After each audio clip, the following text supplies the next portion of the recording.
हे दोस्तों, ज्यादातर लोगों को लगता है कि बिजनेस स्टार्ट करना एक बहुत बड़ी चीज होती है। एक एंटरप्रेन्योर बनना बहुत मुश्किल चीज होती है।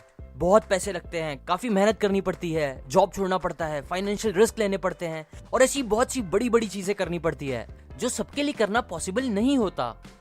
बट ऑथर, जो खुद एक बहुत सक्सेसफुल बिजनेसमैन है, जो अराउंड 20 साल से एक सक्सेसफुल मिलियंस ऑफ डॉलर की सॉफ्टवेयर कंपनी चला रहे हैं, वो बोलते हैं कि ये सब बिल्कुल सच नहीं है। प्रॉब्लम यह है कि ज्यादातर लोग जब बिजनेस का सोचते हैं तो वो direct Elon Musk, Bill Gates, Ambani, Tata की तरह बिलियंस ऑफ डॉलर का बिजनेस बनाने का सोचते हैं, जबकि एक्चुअल में ऑथर बोलते हैं बेस्ट होगा अगर वो स्टार्ट में बस ऐसा साइड बिजनेस क्रिएट करने का सोचे जो प्रॉफिटेबल और सस्टेनेबल हो, जो बस आपको अच्छी खासी साइड इनकम कमा के दे। और ये चीज ऑथर बोलते हैं कि हर एक इंसान इजीली कर सकता है, बिना ज्यादा इन्वेस्ट किए या बिना अपनी करंट जॉब और पढ़ाई को छोड़े। अब जो अलग अलग तरीके ऑथर ने इस बुक में शेयर किए हैं अपने सालों के सक्सेसफुल एक्सपीरियंस से, जो फॉलो करके कोई भी इंसान एक सक्सेसफुल बिजनेस स्टार्ट कर सकता है, उसे मैंने एक मैजिक सेंटेंस में श्रिंक कर दिया है। एक स्टार्टअप मंत्र आप बोल सकते हो, जो कुछ ऐसा है कि scratch the etch with core minimum and fight passionately with less. Actual में इस सेंटेंस में 4 बड़े प्रिंसिपल्स छुपे हैं, जो मैं आपको अभी एक एक करके बताता हूं। सबसे पहले आता है scratch the itch. Vic Firth एक बहुत अच्छे ऑर्केस्ट्रा टीम के ड्रम प्लेयर थे। अब कई साल ड्रम्स बजाते बजाते उन्होंने एक बात नोटिस की जो उन्हें बहुत फ्रस्ट्रेट करती थी। बात यह थी कि वो जो भी ड्रम स्टिक्स यूज करते थे, उनमें से कोई भी 2 स्टिक एक दूसरे से एकदम सिमिलर नहीं होती थी। मतलब वो वेट में, डेंसिटी में एकदम परफेक्टली सेम नहीं रहते थे, जिसकी वजह से उनमें से एकदम सेम पिच और लेवल की आवाजें नहीं निकलती थी और ये चीज उन्हें बहुत परेशान करती थी।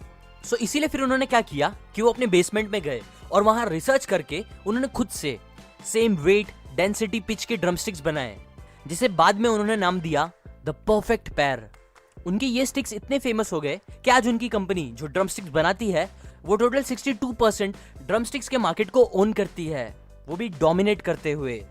ऐसे ही बिल बॉमन, जो एक ट्रैक कोच थे, उन्हें जब अपने स्टूडेंट्स के लिए एक perfect, light weight, strong shoes नहीं मिल रहे थे मार्केट में, तब वो खुद एक लोकल वर्कशॉप में गए और वहां जाके उन्होंने रबर को वॉफल आयरन में डाल के खुद से शूज बना डाले, जो मजबूत भी थे और लाइट वेट भी, जो बनने के बाद सबको बहुत पसंद आए।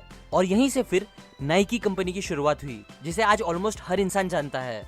सिमिलरली ऑथर ने स्टार्टिंग में एक कंसल्टिंग फर्म स्टार्ट किया था, पर जब वो अलग अलग कंपनीज के प्रोजेक्ट को हैंडल कर रहे थे, तब उन्होंने नोटिस किया कि इतने सारे प्रोजेक्ट्स को मैनेज करने के लिए कोई भी एक अच्छा टूल अवेलेबल नहीं है मार्केट में।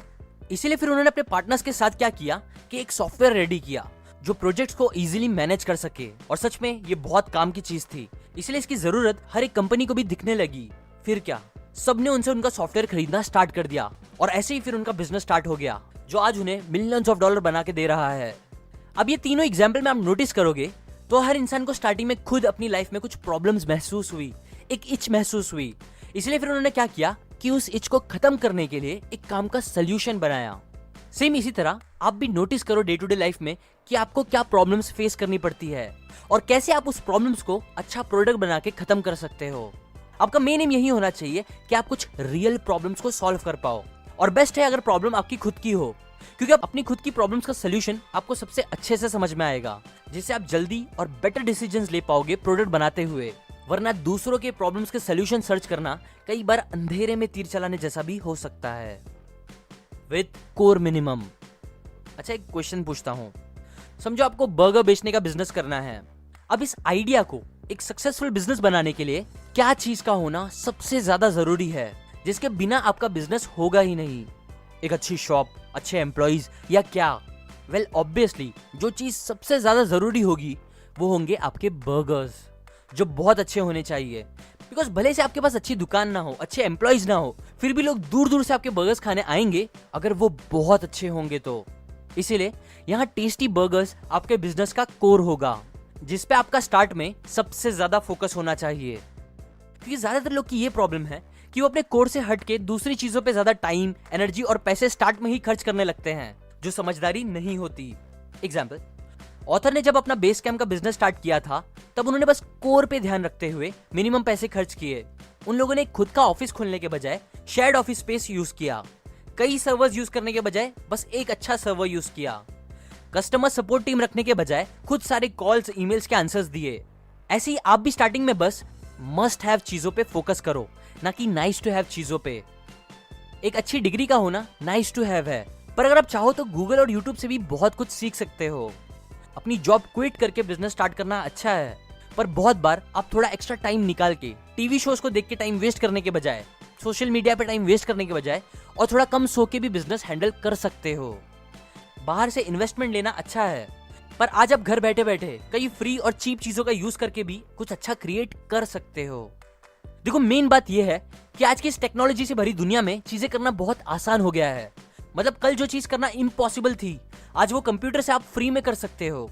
इसीलिए आप सच में अपने आप से पूछो, इनफैक्ट लिखो पेपर में कि क्या चीज आपको लगती है बिजनेस स्टार्ट करने के लिए आपको चाहिए, और फिर सीरियसली देखो कि क्या सच में इन चीजों की आपको जरूरत है, या आप कोई फ्री चीप ऑल्टरनेटिव का यूज करके भी बिजनेस स्टार्ट कर सकते हो। एग्जाम्पल, मैंने जब अपना यूट्यूब चैनल स्टार्ट किया तब मैं पहले ये सोच सकता था कि चलो मैं पहले क्लासेस लगा के बेस्ट एनिमेशन सीखता हूँ, या कैमरा पे वीडियोस बनाना सीखता हूँ, एक महंगा बहुत अच्छा माइक लेने के लिए पैसे जमा करता हूँ, उसके बाद चैनल स्टार्ट करूंगा। बट मैंने ऐसा नहीं किया। मुझे पता था मेरे यूट्यूब बिजनेस का कोर होगा बुक समरीज, इसलिए फिर मैंने बस एक सस्ता लेकिन अच्छा माइक लिया, एक एनिमेशन सॉफ्टवेयर सर्च किया जिसके लिए मुझे कैमरा और दूसरे इन्वेस्टमेंट करने नहीं पड़ते, और बस अच्छे कंटेंट पे फोकस करते हुए स्टार्ट कर दिया, जिसका रिजल्ट आज आप देख ही सकते हो। Fight passionately. किसी प्रॉब्लम का मिनिमम खर्च के साथ सोल्यूशन निकालने के बाद जब आप बिजनेस स्टार्ट करोगे तो नेक्स्ट सबसे मेन क्वेश्चन ये आएगा कि अब आप कैसे इस भीड़ में अलग दिख पाओगे, जिससे लोग आपके बिजनेस को चूज करेंगे। एक बहुत अच्छा तरीका जिससे आप ये पॉसिबल कर सकते हो वो है अपने कॉम्पिटिटर ब्रांड से फाइट लेके। एग्जाम्पल, डंकिन डोनट्स अपने आप को एंटी स्टारबक्स बोल के मार्केट करती है। वो इस बात पे बहुत फोकस करते हैं कि कैसे वो स्टारबक्स जैसे बिल्कुल नहीं है। वो अपने कप्स को फैंसी नेम्स नहीं देते स्टारबक्स की तरह। इनफैक्ट उन्होंने एक वेबसाइट बना के रखी है जिसका नाम है dunkinbeatsstarbucks.com, जहां विजिटर्स आके ऐसे टाइप के कार्ड्स भेजते हैं जिनमें लिखा होता है, एक असली दोस्त दूसरे दोस्त को स्टारबक्स में जाके पैसे वेस्ट करने नहीं देता, एक्सेट्रा एक्सेट्रा। ऐसे ही ऑडी अपने आप को एंटी ओल्ड लग्जरी कार्स बोल के मार्केट करती है। वो अपने हद से बाहर जाके लेक्सस, मर्सिडीज जैसे ब्रांड का मजाक उड़ाती है अपने एड्स में, और बताती है कि कैसे वो उनकी तरह बिल्कुल नहीं है। अब यहाँ का एग्जांपल दूं तो अभी कुछ टाइम पहले मैंने ऐड देखा था 7up का, जो पेप्सिको कंपनी का है, जिसमें वो बोल रहे थे कि कैसे आजकल की जनरेशन के लोगों में कुछ भी क्लियर नहीं है और हम तो भैया ऐसे ही हैं। ऐसा ऐड बना के वो डायरेक्टली इनडायरेक्टली स्प्राइट, जो कोको कोला कंपनी का है, उसको चैलेंज कर रहे थे, जो अपने एड्स में हमेशा इसका उल्टा बोलती है, मतलब स्प्राइट एकदम क्लियर है। ऐसे ही कई एड्स में आप देखोगे ये दोनों कंपनीज और कई दूसरी कंपनीज एक दूसरे से फाइट करती है। क्यों? बिकॉज उन्हें पता है कि हम इंसानों को किसी की साइड लेना पसंद होता है, और जब हम कोई भी साइड लेते हैं तब हम इमोशनली बहुत अटैच हो जाते हैं उन चीजों से। इसलिए जब आप भी जो चीज पे दिल से बिलीव करते हो वो हक से बोलोगे, और जो आप जैसा नहीं सोचता, बिलीव करता, उस ब्रांड से चैलेंज लोगे, तो वो लोग जो आपकी तरह सोचते हैं वो आपको बहुत ज्यादा सपोर्ट करेंगे और आपके ब्रांड का यूज भी करेंगे। Now last, with less. Harvard, Cambridge, ये सब दुनिया की सबसे अच्छी यूनिवर्सिटीज में से एक मानी जाती है। बट कभी आपने ये सोचा है कि ये इतनी सक्सेसफुल होने के बाद भी अलग अलग कंट्रीज में अपने ब्रांचेस क्यों नहीं खोलते? बिकॉज उनके लिए ऐसा करना कोई मुश्किल चीज तो होगी नहीं, बट स्टिल वो ऐसा क्यों नहीं करते? बिकॉज उन्हें पता है कि कम के साथ कंपीट करना अच्छा होता है। मतलब वो जानते हैं कि अगर वो बहुत सारी यूनिवर्सिटीज खोल देंगे दुनिया भर में तो उनमें वो क्वालिटी, वो बात नहीं बचेगी जो आज है। ज्यादातर बिजनेस स्टार्ट करने वाले लोगों को आप देखोगे तो वो बस नंबर्स के साथ कंपीट करते मिलेंगे। उन्हें लगता है ज्यादा होना मतलब अच्छा होना, ज्यादा एम्प्लॉइज ऑफिस में, ज्यादा फीचर्स प्रोडक्ट में, यहाँ तक कि उन्हें लगता है कि रेस्टोरेंट के मेन्यू में अगर ज्यादा आइटम्स होंगे तो उनका रेस्टोरेंट ज्यादा चलेगा। पर ऑथर बोलते हैं कि ये चीज एकदम स्टूपिड है। एग्जाम्पल, जहां ऑथर रहते थे वहां रहते रहते उन्होंने 2 कॉफी शॉप्स को ट्राई किया था। पहले जिस शॉप में वो जाते थे वहां वो मेन्यू देख के ही कंफ्यूज हो जाते थे, क्योंकि उसमें इतने सारे अलग अलग टाइप्स की कॉफी लिखी होती थी, जिनमें से ऑलमोस्ट सारी कॉफी ट्राई करने के बाद भी उन्हें मजा नहीं आता था, बिकॉज उनकी क्वालिटी इतनी ग्रेट नहीं होती थी। बट फिर जब उन्होंने दूसरी कॉफी शॉप को ट्राई किया तो वहां बस वो 4 टाइप की कॉफीज बेचते थे, जिसमें से चूज करना तो इजी था ही, पर सबसे अच्छी बात ये थी कि वहां की क्वालिटी हद से ज्यादा अच्छी थी। क्यों? क्योंकि वो कम आइटम्स पे फोकस करके उन्हें ही बहुत अच्छे से बनाते थे, जिसका रिजल्ट फिर ऑथर हमेशा वहीं जाने लगे। ऐसे ही आप देखोगे ज्यादातर लोग गलती करते हैं, मतलब कॉम्पिटिटर ने 2 अच्छे फीचर्स दिए हैं तो वो 3 देंगे, कॉम्पिटिटर ने 3 दिए हैं तो वो 4 देंगे, और वो ऐसे ही कम्पीट करते रहते हैं, जिससे उनके प्रॉफिट्स भी उतने नहीं होते और क्वालिटी भी खराब होने लगती है। जबकि अगर वो कम चीजों पे फोकस करके एकदम बेस्ट क्वालिटी की एक ही चीज देंगे तब उनके सक्सेस के चांस बहुत ज्यादा बढ़ जाएंगे। तभी वो छोटे रहकर भी बड़े बड़ों से टक्कर ले पाएंगे, ना कि नंबर्स बढ़ा के। इसलिए आप भी स्टार्टिंग में लेस के साथ कंपीट करो। इससे आपके पैसे बचेंगे, प्रॉफिट ज्यादा होगा और आप बहुत जल्दी आगे बढ़ पाओगे। ये 4 इंपॉर्टेंट प्रिंसिपल से बना है वो मैजिक सेंटेंस जो आप कोई भी बिजनेस स्टार्ट करने के लिए हमेशा याद रखो। Scratch the etch with core minimum and fight passionately with less. अब ये समरी एंड करने से पहले एक बोनस लेसन जो ऑथर सिखाते हैं वो ये है कि ज्यादातर लोग आपको फेलियर से सीखने बोलेंगे, बट सच तो ये है कि आप फेलियर से क्या करना चाहिए ये सीख ही नहीं सकते, बल्कि क्या नहीं करना चाहिए ये सीख सकते हो।